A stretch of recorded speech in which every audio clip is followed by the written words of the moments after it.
I'm getting there. Oh, now you can see me, which is what you don't want to do. Okay, I think we're finally here. All right, so we are here. I was actually finished with 1.2, so we're a little bit ahead. So it's good, I guess. So I was going to go on to 1.3. So just in case I lose a day later on, or my computer dies, or something like that, I'm not going to waste the time or waste the day. So I was finished with 1.2, going on. So here we are. Okay, I'm going to make one slight change to the assignment in 1.3. Skip problem number 5. Okay, so I'd rather not do 5. So just throw out problem 5. You can now do that from time to time. So we call every Friday is either a quiz or a test. So Friday I'll give you another quiz. Again, this time when I break you guys up, everybody's responsible for all the problems. And it looks like the following Friday is our first exam. That's just before the Labor Day weekend. So that's a good time to have our first test. Okay, so a reminder, this is when you turn all of this in. Okay, so on the day of the test, you turn all of this in. You must have at least 70%, that's my rule, in order for me to grade your test. So for instance, if you don't turn in anything, I don't grade your test, and you get a 0. Okay, and again, in my opinion, it's not that hard to get 70% considering I end up doing quite a bit of it anyway, right? So I end up doing half or a little bit less, a little bit more. So you just have to do the other ones. Okay. All right, so 1.3 topic is new functions from old functions, okay? And I think what I will do first again is take a little bit of time for those of you that don't have the book and never want to get it. I know this is always tricky because, sorry, I can't seem to focus properly here. So 1.3 looks like we're on page 42 here. So here's part of the questions. And tell you what, I'm just going to keep moving it until you, hopefully, if you look at the video later, you can find something comfortable. And there's something over there that has some graphs. I'll keep moving it up and down, and so hopefully if you go forward and backward on the video, maybe you can see something that you can read. Okay, the next page is what, 43. So that doesn't look too bad. If I aim it like that, maybe it's pretty good. We'll go like that. Okay, so let me move down more.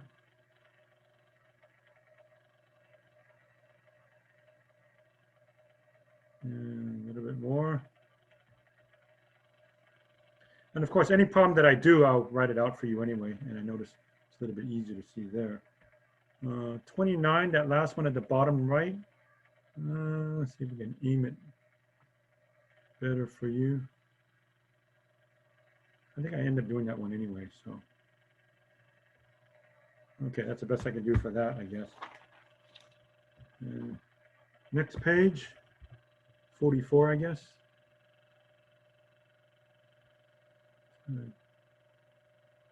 Get you that. Put it there.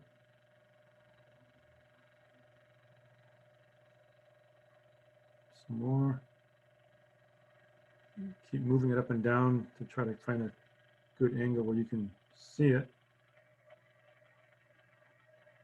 Some more there. Of course, if you already have the book, then don't worry about it. You've got everything you need. And there we go.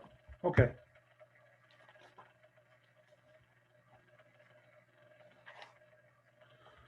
All right, and I'm going back to something in 1.3. I'm on page 37 right now. Okay. So here's some concepts that hopefully is a review from pre-calc, a vertical and a horizontal shift. Okay.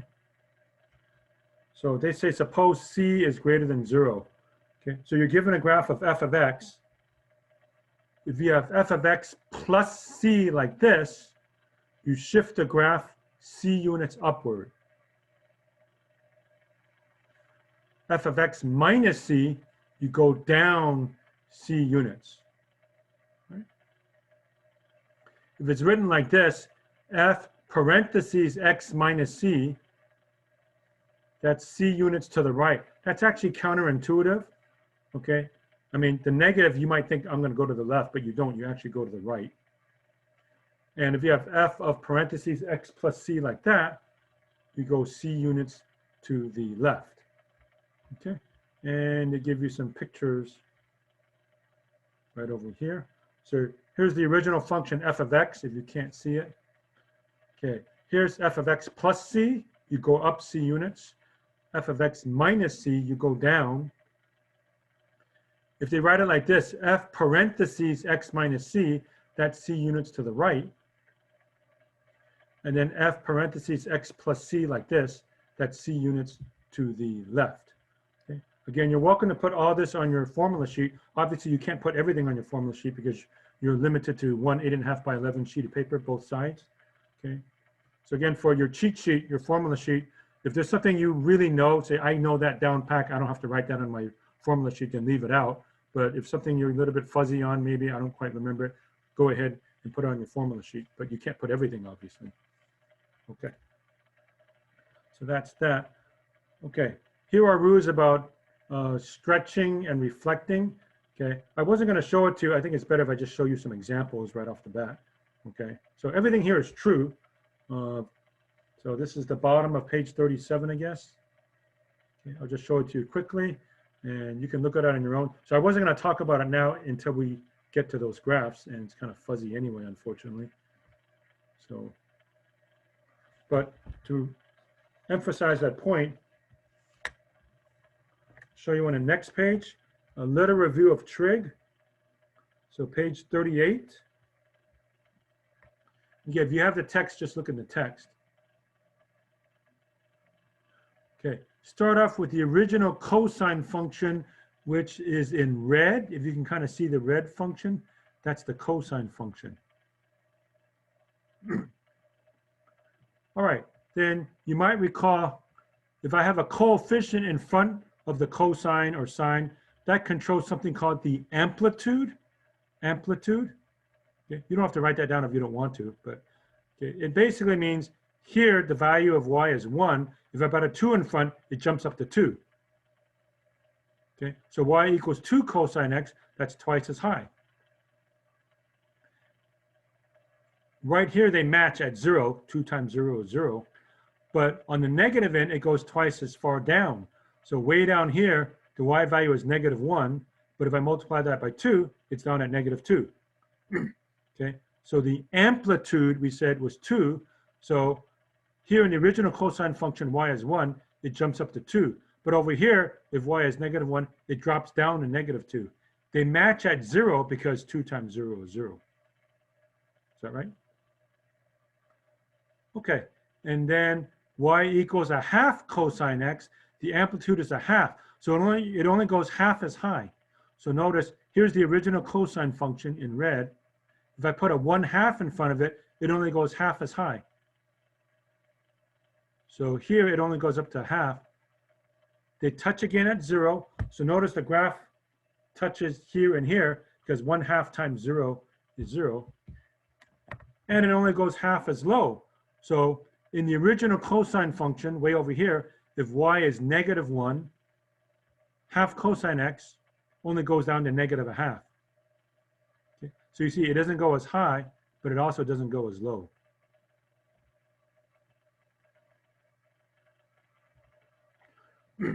Okay, and then over here, cosine half x, cosine 2x, you might recall that changes something called the period. Okay, the original period of the cosine function is 2 pi. So if you look at the red function, it's 2 pi. Okay, if I put a 2 right here, okay, that kind of scrunches the graph. Okay, it shrinks it. They say shrink by a factor of 2. So it's almost like I take that spring and jam it in. So notice it finishes one complete period after only pi. And there's a second period. So take the red one. If I take that red one, pretend it's a spring, you just kind of shove it in, then you have y equals cosine of 2x. That only has a period of pi. But by the reverse token, cosine half of x. Okay, so imagine I take this spring and stretch it out horizontally. Okay, then this one, cosine half x, it only finishes half a period by the time I get to over here. Okay, so it has a different period. The period there would actually be 4 pi. So it stretches out by a factor of 2. Okay, so the language that they use in the text is stretch or shrink. Okay, so you can stretch or shrink either horizontally or vertically.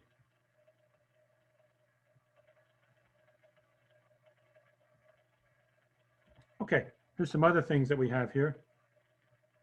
This picture, it's in page 38. This is the square root function, y equals square root of x. Square root of x minus 2, like that drops the whole graph down 2. So I just go down 2 units and we have this. Okay, I'm not sure if you can see that. If I go like this, maybe you can see a little bit. Square root of x minus 2, the whole thing is under the square root. So square root x minus 2 is all underneath it. Okay, that moves 2 units to the right because that is of the form like this one. That's like that one. So this graph moves 2 units to the right. So here was the original function. It moves over to being like this. Okay, this is square root of x. Pretend I put a negative in front of it. Can you imagine what would happen if I have a negative? All of these are positive. If I put a negative in front of the whole thing, they all become negative. So it goes down like that. That's called the reflection across the x-axis. So if I take the original graph way over here, this blue graph, if I reflect across the x-axis, I end up with this one. Okay, so I just get a mirrored image. The original graph was like this, right? I just reflect across the x-axis and it comes down. So if I have the negative of the function, it just goes like this. Okay, now what about this one? 2 radical x. Okay, so that stretches by a factor of 2. So it's almost like you take this thing and you make it go twice as high. So the original function, it was at 1. Double that, you're at 2. So it comes way up here, actually. Okay. So you end up with this. And finally, this last one, it goes y equals square root of negative x. Not sure if you can see that, but underneath the square root is negative x. So the original was y equals square root of x. This one is square root of negative x. It's inside the radical. Okay, so what's the root there? Well, you might recall if it looks like this, you reflect across the x-axis. So if this one you reflect across the x-axis, can you guess what happens here? You reflect across the y-axis. So way back for this first one, the blue graph, if you reflect across the y-axis, it will kind of go like that. So you have this. Okay, so for F, you reflect across the y-axis. Reflection across the y-axis.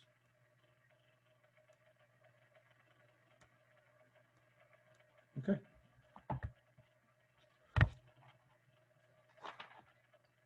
All right, so we're ready to do some of the problems now. So 1.3 on page 42. Obviously, if you have the book, just look in the book. So yeah, one drawback, for those of you who say, I'm never going to buy the book, I'll help you as much as I can, but I'm noticing I'm having trouble getting it to focus properly, so you kind of have to go with what I say here. Okay, so number 1, and I've got the problems here. Suppose you're given the graph of f. You don't actually have to graph these. Write the equation for the graphs that are obtained from the original graph as follows. Okay, so I'll read it. Okay, shift 3 units upward. Okay, if you have the original f of x, what would be the graph 3 units upward? That would be f of x plus 3, right? 3 up. It said 3 units upward, f of x plus 3. 3 units downward, that's easy. The previous one was f of x plus 3. F of x minus 3, right? So this one is 3 up, this is 3 down. Yeah, I'm noticing the focusing is better here than the book itself, but whatever. Okay, C and D, 3 to the right, 3 to the left. Okay, which one is 3 to the right? Careful, this one's kind of counterintuitive. So 3 units to the right is actually f of x minus 3 like this. Okay, so right here, 3 units to the right is f parentheses x minus 3. Okay. Again, if you want to, you can put some of this stuff on your cheat sheet for the test. Okay, well, actually, once I have that one, it's kind of easy. If this is 3 units to the right, how about letter D, 3 units to the left? Can you guess what's 3 units to the left? F parentheses x plus 3. Okay.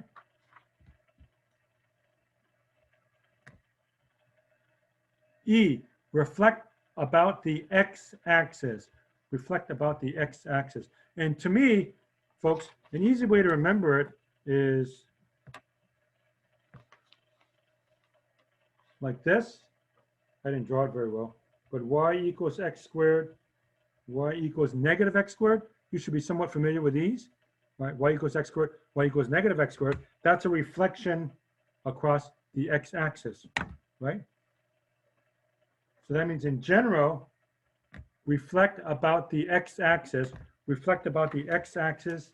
The answer is negative f of x. Negative f of x. Okay, that's a reflection about the x-axis. So do you recall, what about reflect about the y-axis? Reflect about the y-axis. That also has a negative, but it's not going to be this.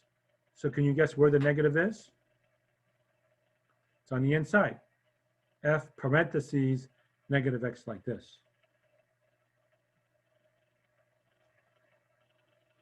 Okay, so this is a reflection about the x-axis, and this is about the y-axis.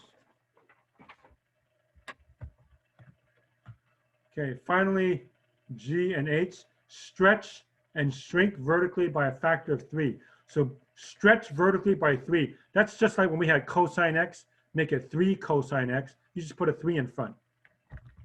So in this particular case, 3 f of x.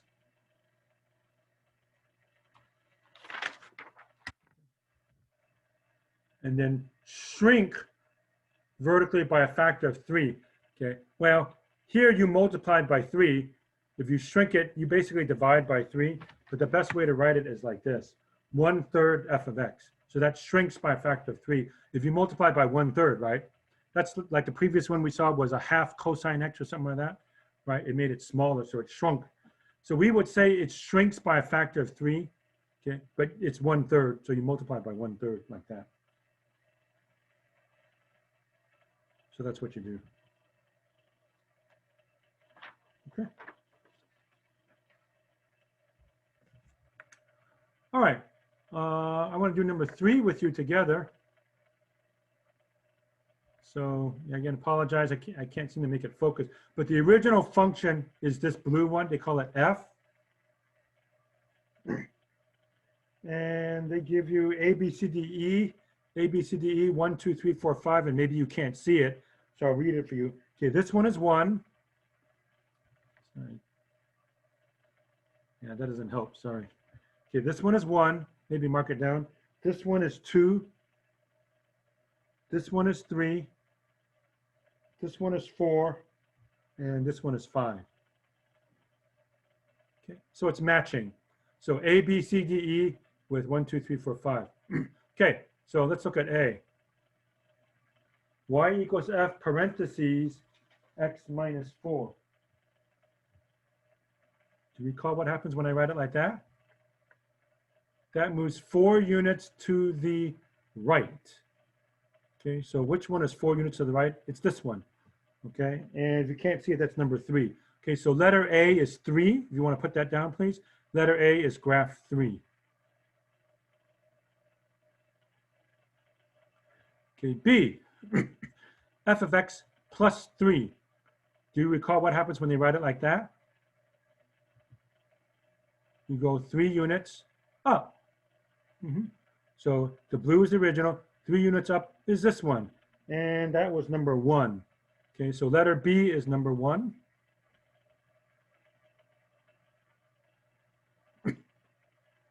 Okay, C is a little bit tricky. It says 1/3. Sorry, that's 1/3 f of x. Again, those of you that have the text, just look at the text. 1/3, that shrinks by a factor of 3. Well, that's got to be this one, right? It shrinks. Here's the original. It's shrunk by a factor of 3. And this is number 4. Okay, so letter C should be 4.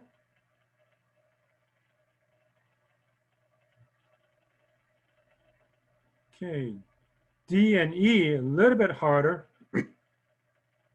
D has a negative f parentheses x plus 4. Okay, negative f x plus 4. There's 2 parts. Let's ignore the negative for a moment. Suppose it just said f parentheses x plus 4. That moves it 4 units to the left. Okay. So that's supposed to come over here. And then the minus means reflect about the x-axis, right? So imagine taking this original blue one, moving it 4 left, and then flipping it across the x-axis, you'd end up with this one. Okay, so that one is 5.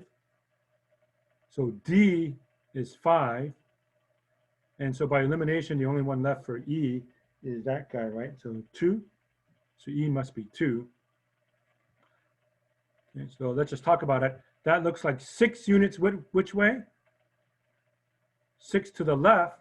So it moves 6 to the left, and it stretches it out by a factor of 2. Okay, so it goes higher. So it's 6 to the left, and it shoots higher.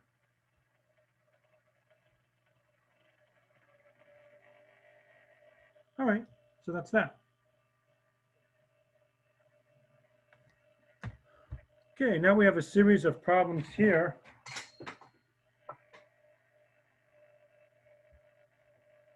Okay, so they ask you to take standard functions. You don't plot the points. There are certain basic functions, standard functions that you should know fairly quickly, and then applying the appropriate transformations. Okay, so what does that mean? Okay, so the book goes over some of these, but I think I'll just show you them anyway, to make it easier on us.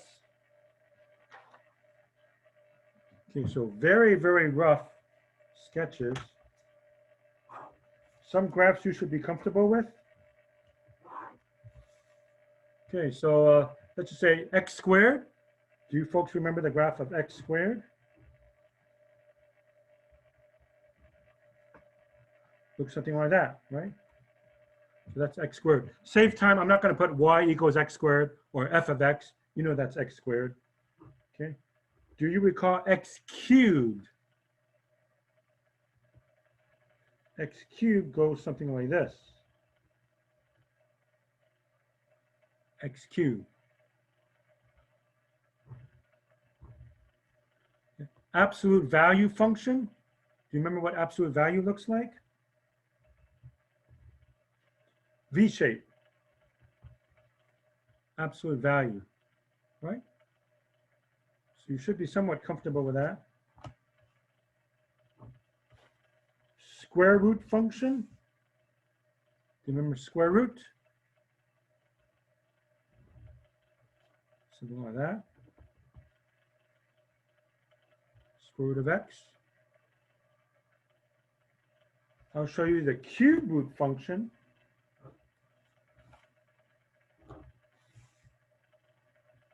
Cube root function. Now, can you take the cube root of any number? Yes, you can. The square root has to be positive or 0, but since you can take the cube root of any number, it sort of looks like this. It's almost like the cubic function on its side. So here is cube root of x.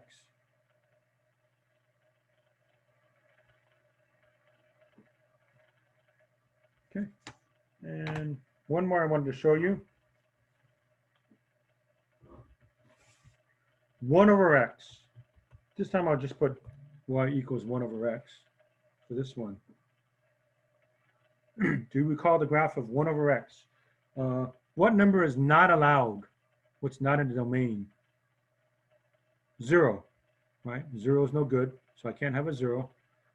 What happens when I plug in 1? 1, right? What happens when you plug in negative 1? Negative 1. That's over here. Okay. If I plug in bigger and bigger and bigger numbers, 100, 1,000, 1,000,000, 1,000,000,000. If I plug in 1,000,000,000, you have 1 over 1,000,000,000, which is very, very, very, very close to 0. So it approaches the x-axis as an asymptote. Okay. Do you remember the word asymptote from earlier? Okay. It's a line that the graph gets really, really close to. Okay, on this side, I'm not allowed to plug in 0, but I can plug in numbers that are close to 0, right? If I plug in 0.0000001, that gets really, really big. So it looks like this. Okay. And it turns out you have something in the third quadrant that looks similar. Like that. Okay, so here are some basic functions that you should know fairly quickly. Again, I leave it to you. If you want to put it on your cheat sheet, you may. But again, if you put so much of this stuff on a cheat sheet, you might not have enough room for everything. Since I'm not letting you have infinitely many sheets of paper, just one sheet of paper. So you have to budget your own paper, as it were, front and back, for what you want to put on the test. Okay, so x squared. I think you're all comfortable with x squared. X cubed looks like that. Absolute value. Square root. Sorry, sometimes my screen turns yellow. So if you see it turn yellow, don't worry, you're not freaking out. My computer's freaking out. Okay, cube root function, and y equals 1 over x. Okay, those aren't the only functions. We may have more as we go along, but that's what I'm going to show you now. Okay, and for the last few minutes we have here, I want to get started on some of those. Okay, so I think I've given you enough time for that.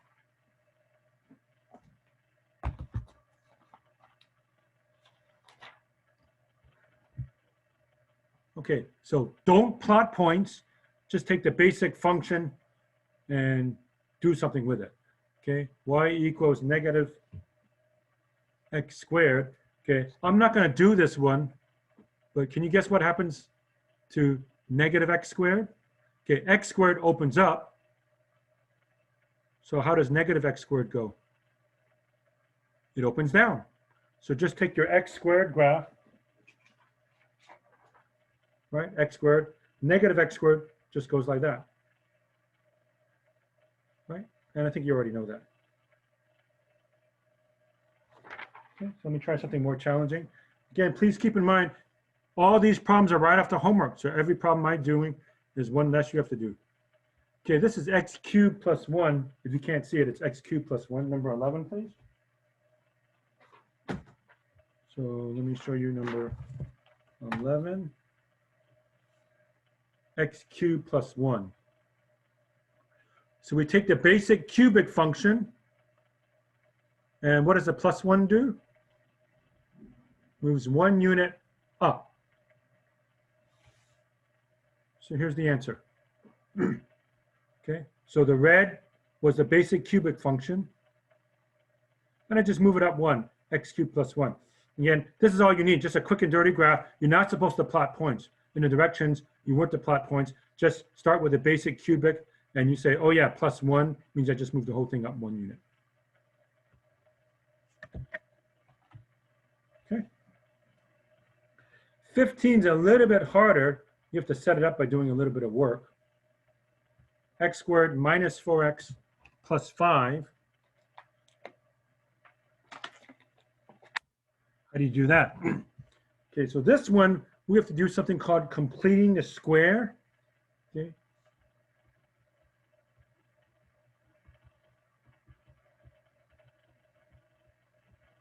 We have to complete the square. That was something we did in algebra. So here's what you do.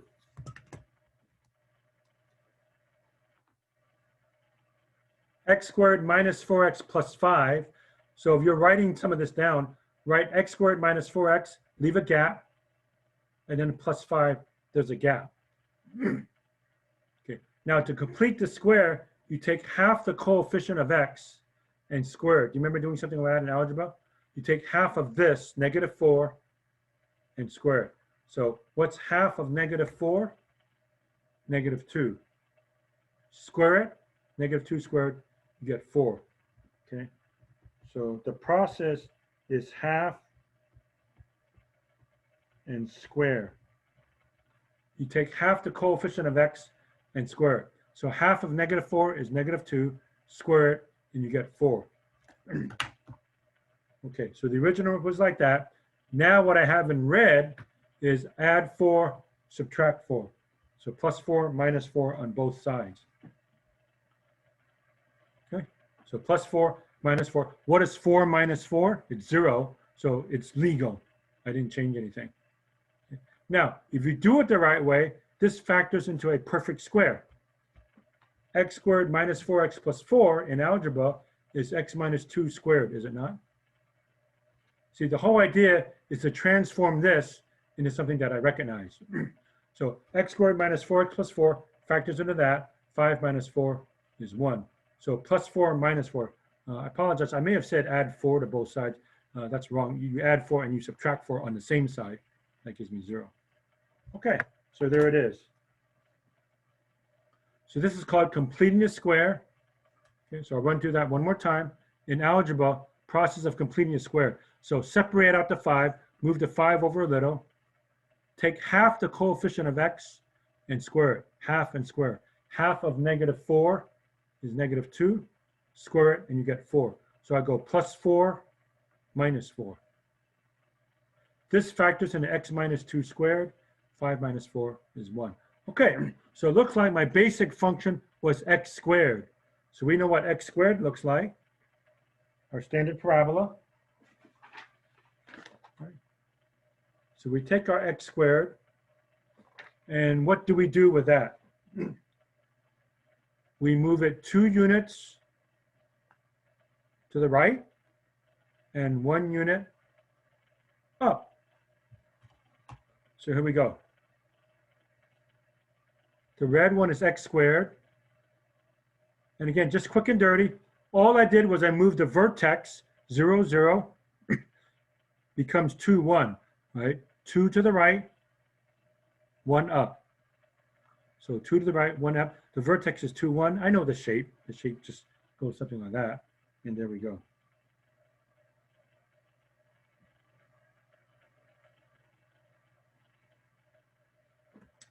All right. Next one was a trig one. So it's sort of just a review of trig. So 19, please. Sine of a half x. Okay. I'll just go ahead and remind you from trig. This is often called b. The formula for the period was 2 pi over b. Okay. So if I just took the regular sine function, the regular sine function has a period of pi. Okay. The period formula is 2 pi over b. So the b is a half, so 2 pi divided by a half, okay? If you divide by a half, that's the same as multiplying by 2, right? Dividing by a half, multiplying by 2. So 2 times 2 pi is 4 pi. So the graph of sine half x, the period is 4 pi. So I don't finish a complete cycle until I reach 4 pi. So here we go. I go out to 4 pi, pi, 2 pi, 3 pi, 4 pi. And then I remember from trig, the sine of 0 is 0, goes up to the maximum, back to 0, minimum, -1, back to 0. Okay. So the original sine function would have finished this complete cycle. I'll just trace it for fun. It would go like this. It would finish by 2 pi. But this one gets stretched out all the way to 4 pi.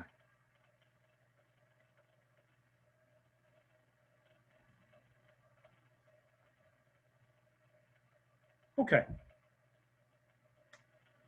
All right, next one I'm going to show you is 23. It's a little bit harder.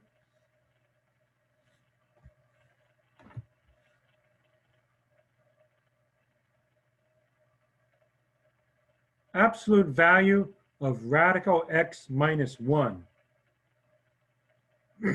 Absolute value of radical x minus 1.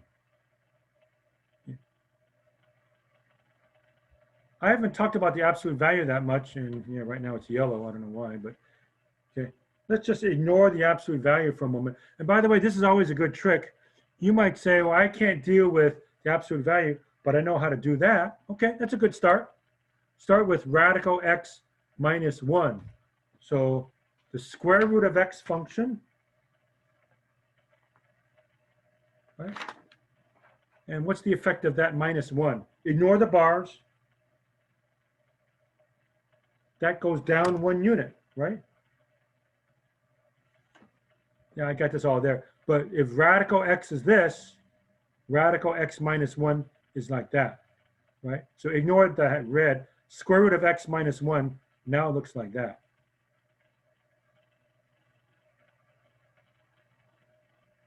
Now for the answer that's in red. Looks like this. I have absolute value of something, right? Let's think a little bit more about the absolute value function. Absolute value of x. Okay. Now you might recall y equals x. I'm going to write it ever so lightly here. If I graph like that, that's the line y equals x.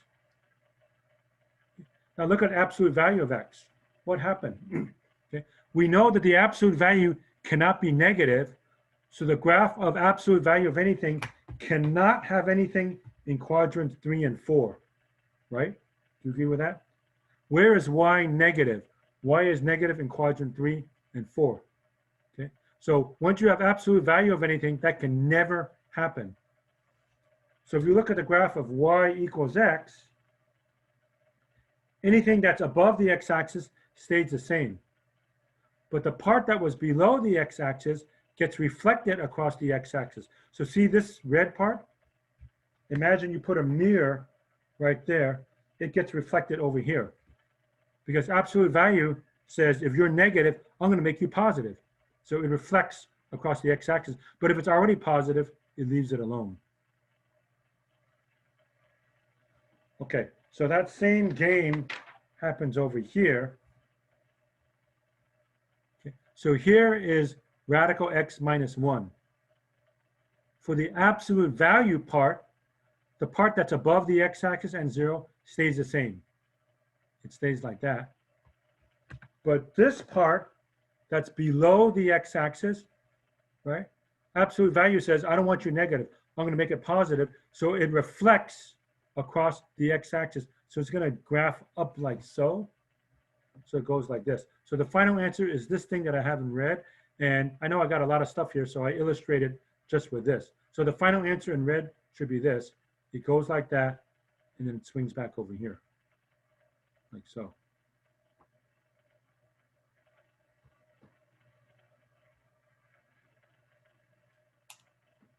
Okay, so that's 23, and that's all the lecture I was going to do right now. So I'm going to stop. So I will stop the share and stop the recording.